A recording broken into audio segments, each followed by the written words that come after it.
क्या आपने कभी सोचा है कि एक कंपनी जिसका रेवेन्यू और प्रॉफिट दोनों ही पिछले कुछ सालों से फ्लैट दिख रहे हैं, फिर भी LIC, BlackRock, Vanguard, Norges Bank, GIC Singapore, HDFC mutual fund, SBI mutual fund, दुनिया के सबसे बड़े इंस्टीट्यूशनल इन्वेस्टर्स सब उसमें बैठे हैं।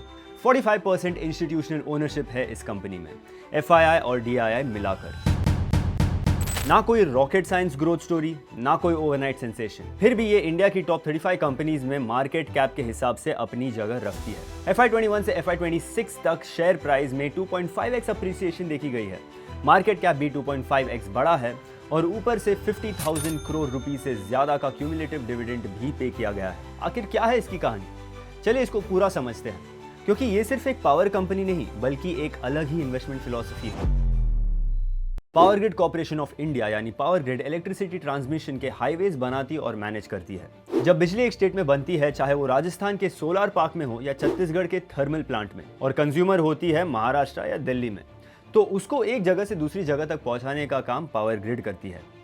ये इंटरस्टेट ट्रांसमिशन सिस्टम यानी ISTS की बैकबोन है। स्केल की बात करें तो 1,84,434 सर्किट किलोमीटर्स की ट्रांसमिशन लाइंस, 290 सब स्टेशन जिनका टोटल ट्रांसफॉर्मेशन कैपेसिटी 6,12,331 MVA है, 11 HVDC प्रोजेक्ट्स पूरे इंडिया में, और इंडिया की total inter regional power transfer capacity का 84% इनका है, लगभग 101 गीगावाट्स। कंपनी खुद अपनी पोजीशनिंग डिस्क्राइब करती है as difficult to replicate operating scale, technical depth and execution capability. 35 plus years का एग्जीक्यूशन ट्रैक रिकॉर्ड है। ये स्केल प्रैक्टिकली इम्पॉसिबल है किसी के लिए भी शॉर्ट टर्म में रेप्लिकेट करना। ये इनका मोट है। Now let's talk about the business model, toll road of electricity. Power grid का बिजनेस मॉडल समझना बहुत जरूरी है, क्योंकि यही वो चीज है जो इसे बाकी कंपनी से फंडामेंटली अलग बनाती है। ये ट्रांसमिशन लाइंस और सब स्टेशंस बनाती है और उसके बदले में गवर्नमेंट रेगुलेटेड टैरिफ्स के थ्रू पैसा कमाती है।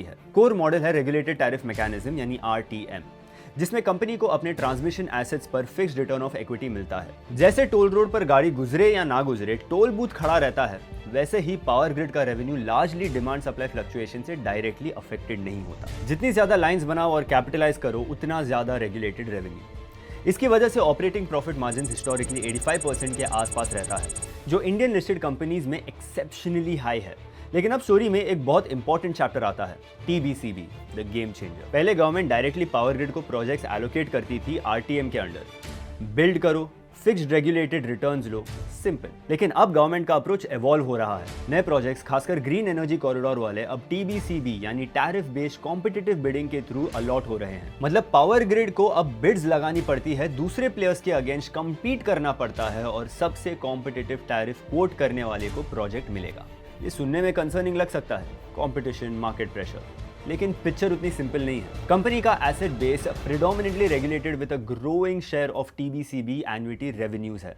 TBCB प्रोजेक्ट्स भी एन्युटी बेस्ड है, मतलब एक फिक्स्ड एनुअल पेमेंट मिलती है 25 to 35 इयर्स तक। तो TBCB में भी रेवेन्यू विजिबिलिटी रिलेटिवली स्ट्रॉन्ग रहती है, बस मार्जिन स्ट्रक्चर थोड़ा डिफरेंट हो सकता है। कंपनी क्लेम करती है strong execution track record with consistent TBCB market share, और ये TBCB एंगल इसलिए क्रिटिकल है क्योंकि कंपनी का long term capex estimate FY29 से FY36 तक explicitly subject to the space of pipeline bidding and power grids win rate in TBCB है। मतलब कंपनी खुद एक्नॉलेज कर रही है कि future growth directly TBCB performance पर लिंक्ड है। इलस्ट्रेटिवली, अगर 15 ट्रिलियन रुपीज की टोटल ट्रांसमिशन अपॉर्चुनिटी में 50% विन रेट अज्यूम करे, तो potential project win rupees 7.5 trillion हो सकते हैं। लेकिन कंपनी ने खुद कैविएट दिया है, एक्चुअल आउटकम्स में वेरी। तो एसेंशियली पावर ग्रिड अब दो इंजन्स पर चल रही है, पुराना रेगुलेटेड स्टेबल रेवेन्यू प्लस नया TBCB एन्युटी रेवेन्यू। एक इंजन प्रिडिक्टेबल है, दूसरा ग्रोथ ओरिएंटेड है, लेकिन कॉम्पिटिटिव प्रेशर के साथ। इस बैलेंस को समझना इस स्टॉक को समझने की चाबी है। ग्रोथ कहां से आ सकती है? इंडिया का पावर लैंडस्केप स्ट्रक्चरली बदल रहा है और ये मल्टी डेकेड शिफ्ट है।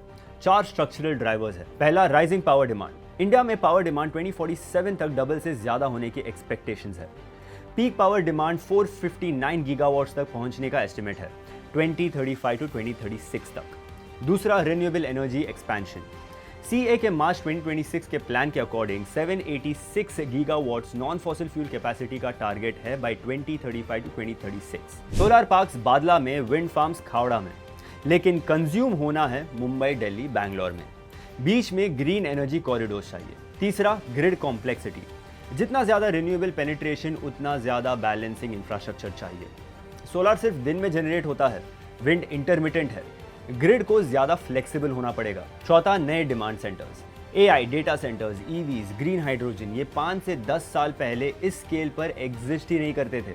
Total identified transmission opportunity rupees 7.9 trillion है सिर्फ ISTS, इन STS और इंटर रीजनल कैपेसिटी के लिए। OSOWOG और बियॉन्ड 2035 प्लान्स जोड़े तो 15 ट्रिलियन रुपीज। ये कंपनी के ओन एस्टिमेट्स है, एक्चुअल आउटकम्स डिफरेंट हो सकते हैं, लेकिन scale of opportunity clearly massive है। कैपेक्स रोड मैप, फ्लैट से रॉकेट तक। पावर ग्रिड ने अपनी कैपेक्स ट्रेजेक्टरी को ड्रामेटिकली एक्सेलरेट किया है। इसको समझने का सबसे आसान तरीका है कि नंबर्स को साथ में देखें। FY22 में कैपेक्स रुपीज 9,060 करोड़ था और कैपिटलाइजेशन रुपीज 7,413 करोड़। FY23 में कैपेक्स रुपीज 9,212 करोड़ और कैपिटलाइजेशन रुपीज 7,618 करोड़, मतलब दोनों सालों में लार्जली फ्लैट। FY24 में कैपेक्स थोड़ा बढ़कर रुपीज 12,500 करोड़ हुआ और कैपिटलाइजेशन रुपीज 20,695 करोड़ तक जंप किया। यहां पहली बार एक्सेलरेशन दिखना शुरू हुआ। FY25 में कैपेक्स ऑलमोस्ट डबल होकर रुपीज 26,255 करोड़ पहुंच गया, लेकिन कैपिटलाइजेशन सिर्फ रुपीज 9,014 करोड़ रही, क्योंकि प्रोजेक्ट्स अभी भी अंडर कंस्ट्रक्शन थे। FY26 का गाइडलाइन रुपीज 35,000 करोड़ कैपेक्स का था और कंपनी ने रुपीज 35,540 करोड़ अचीव किया, यानी 102% guidance achievement. Capitalization guidance rupees 25,000 crore थी, अचीव्ड रुपीज 22,749 करोड़, यानी 91%। आगे देखें तो FY27 का कैपेक्स गाइडेंस रुपीज 37,000 करोड़ है विद 30,000 करोड़ कैपिटलाइजेशन, और FY28 में ये 45,000 करोड़ रुपीस कैपेक्स और 35,000 करोड़ कैपिटलाइजेशन तक पहुंच सकता है। तो FY22 के रुपीज 9,060 करोड़ से FY28 के रुपीज 45,000 करोड़ तक, ये लगभग 5x रैंप है 6 इयर्स में। FY29 से FY36 तक average capex rupees 40,000 crore plus per year estimated है, लेकिन ये सब्जेक्ट टू TBC भी विन रहते हैं। एक इंटरेस्टिंग डिटेल, FY26 में कैपेक्स गाइडेंस 3 बार रिवाइज हुई, rupees 28,000 crore, rupees 32,000 crore, rupees 35,000 crore, हर बार अपवर्ड। ये एग्जीक्यूशन कॉन्फिडेंस दिखाता है, लेकिन कैपिटलाइजेशन में 91% अचीवमेंट ये भी दिखाती है कि बड़े इंफ्रा प्रोजेक्ट्स में गैप रहता है। ग्रॉस फिक्स्ड एसेट्स FY26 में रुपीज 3 लाख करोड़ क्रॉस कर गए, 10 साल CAGR 10%। FY26 में specifically 4,239 kilometre transmission lines, 60,370 MVA transformation capacity और 8 नए सबस्टेशंस कमीशन हुई। बादला 3, रामगढ़ 2, नरेला, GIS, खावड़ा, सब रिन्यूएबल हब से कनेक्टेड। कोर पॉइंट्स ये है, पावर ग्रिड का रेवेन्यू डायरेक्टली कैपिटलाइज्ड एसेट्स से लिंक्ड है। कैपेक्स हो रहा है, एसेट्स बन रहे हैं और जैसे जैसे कैपिटलाइज होंगे रेवेन्यू में रिफ्लेक्ट होना शुरू होगा। ये लैग इफेक्ट है, आज का कैपेक्स कल का रेवेन्यू है। नए होराइजन, पावर ग्रिड सिर्फ डोमेस्टिक ट्रांसमिशन तक नहीं रुक रही। OSOWOG, one sun one world one grid के अंडर ग्लोबल इंटरकनेक्शंस की तरफ देख रही है। इंडिया श्रीलंका, इंडिया UAE या Saudi Arabia, India Singapore under sea HVDC mega projects, ये अभी अर्ली स्टेज में हैं। कब मटेरियलाइज होंगे अनसर्टेन है, लेकिन अगर इंडिया को अंडर सी HVDC केबल से मिडिल ईस्ट या साउथ ईस्ट एशिया से कनेक्ट करना है तो ये कैपेबिलिटी लिमिटेड प्लेयर्स के पास ही है, और power grid already 11 HVDC projects operate करती है। ये एक पोटेंशियल अपॉर्चुनिटी है। SPV रैशनलाइजेशन भी एक साइलेंट बट सिग्निफिकेंट मूव है। TBCB प्रोजेक्ट्स के लिए बहुत सारे SPVs बने थे, अब कंपनी 19 SPVs को 2 में मर्ज कर चुकी है, MCA अप्रूव्ड, और 28 और सब्सिडरीज को 2 में मर्ज करना है, board approved, statutory approvals pending. Leaner structure equals to better monitoring, lower overheads और फ्यूचर में एसेट मोनेटाइजेशन की possibility. Operational excellence, the invisible moat. एक स्ट्रेंथ जो हेडलाइंस में नहीं आती है लेकिन नंबर्स में क्लियरली दिखती है, ट्रांसमिशन लाइन अवेलेबिलिटी FY21 में 99.78% थी, FY26 में फेब तक 99.84% हो गई। फुल इंसेंटिव 99.75% पर कैप्ड है, मतलब power grid consistently full incentive earn करती है। एनुअल ट्रिपिंग पर लाइन FY21 में 0.36 थी, अब 0.25 है।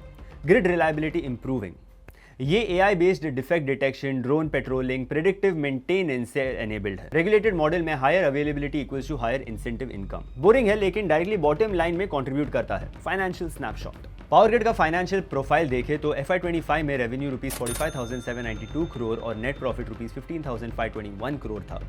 सरफेस पर फ्लैट, लेकिन OPM 85% कंसिस्टेंटली बना हुआ है, जो रेगुलेटेड मॉडल का डायरेक्ट रिजल्ट है। ROE 17% और ROCE 12.8% है, stable numbers. Debt to equity 1.41 है, जो थोड़ा हाई लगता है, लेकिन ट्रांसमिशन कंपनीज के लिए टिपिकल है क्योंकि प्रोजेक्ट्स लॉन्ग टर्म डेट से फंड होते हैं और वो डेट रेगुलेटेड रेवेन्यू स्ट्रीम से सर्विस होता है। डिविडेंड यील्ड 3 to 4% रेंज में कंसिस्टेंटली रहा है FY21 to FY26 के बीच। डिविडेंड पे आउट 53.9% है और क्यूमुलेटिव डिविडेंड ₹50,000 करोड़ प्लस पे किया गया है 5 ईयर्स में। शेयर प्राइस भी ₹121 से ₹290 प्लस तक गई है, बोनस एडजस्टेड। तो total share holder return flat picture से काफ़ी अलग है। रिस्क्स, कोई इन्वेस्टमेंट परफेक्ट नहीं होती। अगर CERC ने फ्यूचर में फिक्स्ड ROE परसेंटेज कम किया तो रेगुलेटेड प्रॉफिटेबिलिटी पर सीधा असर पड़ेगा। ड्रास्टिक कट्स अनलाइकली लगती है गिवन एनर्जी सिक्योरिटी प्रायोरिटी, लेकिन रिस्क हमेशा बना रहता है। TBCB कंपटीशन रिस्क, ये सबसे इंपॉर्टेंट रिस्क है क्योंकि future growth increasingly TBCB dependent है। कंपनी ने खुद एक्नॉलेज किया है कि long term capex subject to win rate in TBCB। अगर विन रेट गिरा या मार्जिन्स कंप्रेस हुए, ग्रोथ ट्रेजेक्टरी स्लो हो सकती है। एग्जीक्यूशन रिस्क, ₹82,000 करोड़ का FY27-28 कैपेक्स प्लान है। Land acquisition, environmental clearances, right of way challenges, delays common है। FY26 में भी कैपिटलाइजेशन 91% रही, 100% नहीं। इंटरेस्ट रेट रिस्क, DE 1.41 है, इंटरेस्ट रेट से बढ़ने पर बोरोइंग कॉस्ट बढ़ेगा।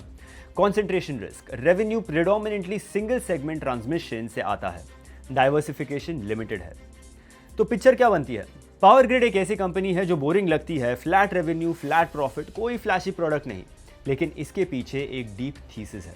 Stability 85% OPM, regulated returns, toll road model, income 3 to 4% consistent dividend yield, ₹50,000 crore plus paid in 5 years. Visibility, ₹1,48,000 crore plus works in hand. ₹15 trillion plus long-term opportunity identified. Evolution, regulated plus TBCB dual engine. OSOWOG ambitions, SPV rationalization.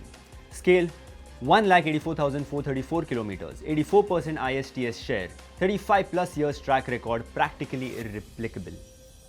लेकिन clearly समझ लीजिए, TBCB का trajectory इस company के अगले decade की सबसे important कहानी है। विन रेट हेल्दी रहता है तो कैपेक्स कैपिटलाइजेशन होगा और अर्निंग्स रिफ्लेक्ट होगी। कंपटीशन अग्रेसिव हुई तो ग्रोथ प्लेटो हो सकती है। ये वो वेरिएबल है जिसको ट्रैक करते रहना चाहिए। Power grid traditional growth stock नहीं है, ये स्लो स्टडी कंपाउंडर की तरह बिहेव करती है। इंडिया की इकोनॉमी बढ़ेगी, बिजली की डिमांड बढ़ेगी, रिन्यूएबल्स बढ़ेंगे, तो ट्रांसमिशन इंफ्रास्ट्रक्चर की जरूरत भी बढ़ेगी। उस इक्वेशन में पावर ग्रिड का पोजीशन क्या होगा, ये हर इन्वेस्टर को अपने लिए एसेस करना है, अपने रिस्क एपेटाइट और इन्वेस्टमेंट होराइजन के हिसाब से। मिलता है अगले वीडियो में। Investment in securities market are subject to market risks. Read all the related documents carefully before investing.